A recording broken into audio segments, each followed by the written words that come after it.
যে জাতি ইতিহাস জানে না সে জাতি মূর্খ, আর যে জাতি তার ইতিহাস ভুলে যায় সে জাতি ধ্বংস।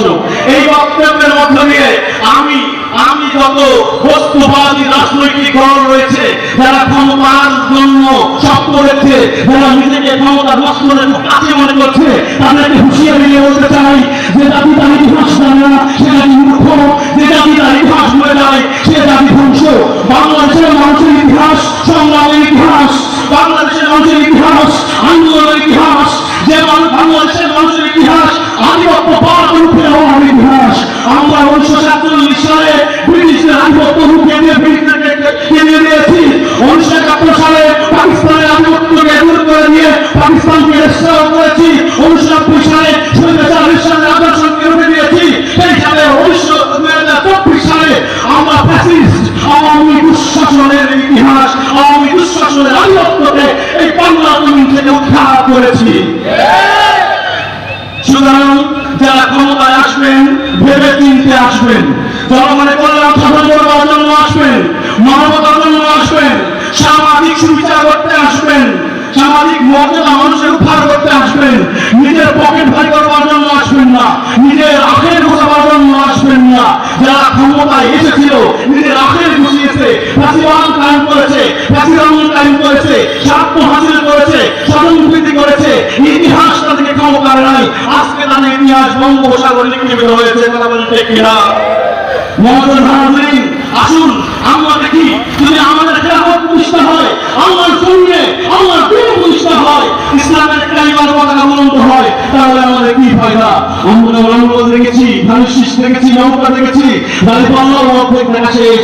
এবার দেখবো আমরা খেলাফত। মহাজন হাজরিন, কথা ভালো শুনবেন, করে স্পষ্ট কি কথা?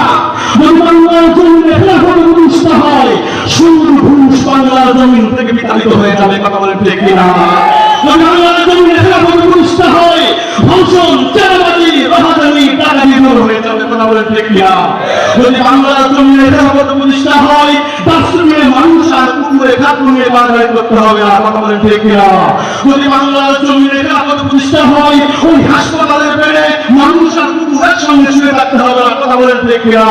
যদি বাংলার জমিনে খেলাফত প্রতিষ্ঠা হয়, পুরুষরা আত্মচিত্রের বাংলাদেশের আকাশ বাতাস ভারী হবে না। কথা বলেন ঠিক কিনা? যদি বাংলাদেশে খেলাফত প্রতিষ্ঠা হয়, বিচারের বাণী নিভৃতে আদালতে কাটবে না। কথা বলেন ঠিক কিনা? যদি বাংলাদেশে খেলাফত প্রতিষ্ঠা হয়, কোন মানুষ বিচারহীন হয়ে আত্মচিৎকার করবে না। কথা বলেন ঠিক কিনা? যদি বাংলাদেশে খেলাফত প্রতিষ্ঠা হয়, কোন অনিয়ম দুর্নীতি হবে না। কথা বলেন ঠিক কিনা?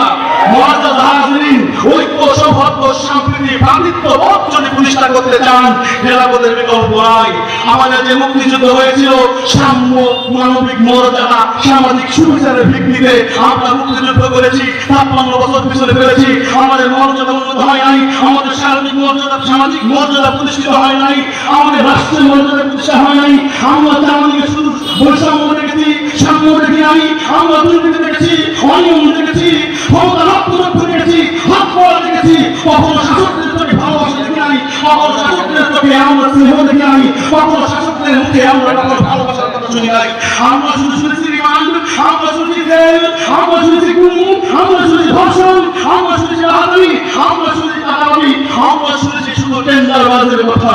বাংলাদেশ খেলাফতে মজলিসের মধ্যে যদি আপনারা সকলে আসেন, আল্লামা মামুনুল হকের হাতকে শক্তিশালী করেন, দিনাজপুরে আল্লামা নিজামুদ্দিন সাহেবের হাতকে শক্তিশালী করেন, এই বিহারের মাটিতে যদি আল্লামা জুবাইর সাইদের হাতকে শক্তিশালী করেন, ইনশাআল্লাহ এই বিহারের মাটি থেকে, এই দিনাজপুরের মাটি থেকে দুর্নীতি, ডাকাতি, চাঁদাবাজি, ধর্ষণ সব কিছু দূর হয়ে ঐক্য, সৌহার্দ্য, সম্প্রীতি, ভ্রাতৃত্ববোধের দিনাজপুর, ভালোবাসার, সামাজিক মর্যাদার বিরল প্রতিষ্ঠা হবে ইনশাআল্লাহ।